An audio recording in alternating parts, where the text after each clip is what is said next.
Hello library patrons, this is Kelsey at SPL. Today I'm going to show you how to build an outdoor cat shelter. This is just one method based on materials I had access to, but I'll talk about alternatives and improvements as we go. Even if it hasn't felt like it much, it is winter. As temperatures drop below zero, outdoor feral and lost cats can really use the extra help staying warm. I've got a plastic bin here. A 20 to 35 gallon bin is ideal, and a couple sheets of 1-inch thick styrofoam, about a flake of straw, a multi-tool and box cutter, some duct tape and spray paint for decorating, glue, and a measuring stick. Don't be like me, please use it. First, you're going to want to cut a piece of styrofoam to fit in the bottom of the plastic bin, and another to glue on the inside of the bin lid. Next, cut the styrofoam with a box cutter to line each side of the box. I'm not going to show you me doing this step because I just eyeballed it and I don't want you to learn any bad habits from me. My sculpture professor is rolling in his grave right now. If you don't want to mess around with the glue at all, an easy alternative is to nest your plastic bin inside a larger bin and use the styrofoam to fill the gaps.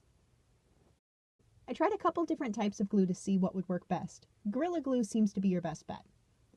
If you have a piece of vinyl flooring or plywood, you can place it on top of the styrofoam floor to keep the cats from accidentally clawing it up. Alternatively, if you're especially concerned about the cold, you could line the inside of the box with a mylar thermal blanket to keep heat in.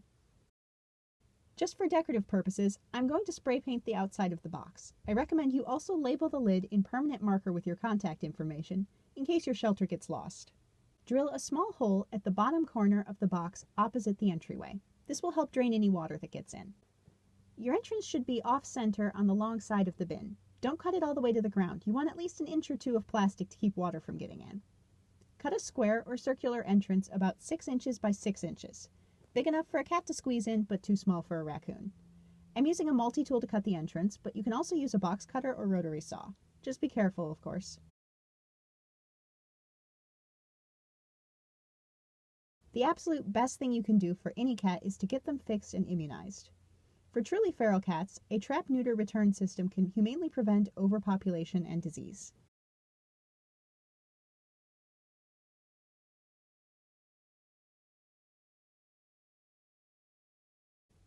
A small interior is easier for the cat to keep warm in. With the styrofoam lining the box, as our model demonstrates, thank you Figaro, a cat can still fit comfortably with minimal airspace.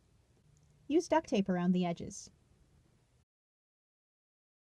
If a cat turns up and you think they might be someone's lost pet, you can bring them to Tails Humane Society or the vet to check for a microchip. Next, you'll take a flake of straw and loosely fill the box so the cat can burrow into it. And I do mean straw. Hay or blankets won't work. You need something that doesn't retain moisture. Shredded newspaper is a good temporary alternative, or you could fill a plastic bag full of packing peanuts and stuff it in a pillowcase.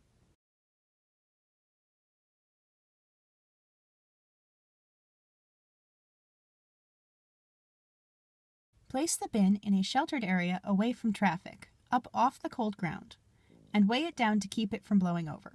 Once we start getting snow, I'll probably raise this by a few bricks to keep it out. And there we have it, a cozy shelter for errant cats, approved of by Figaro himself. Or not. If you make this craft, please take a photo and share it. I'd love to see the pictures. This is Kelsey from the Sycamore Public Library. I hope to see you soon.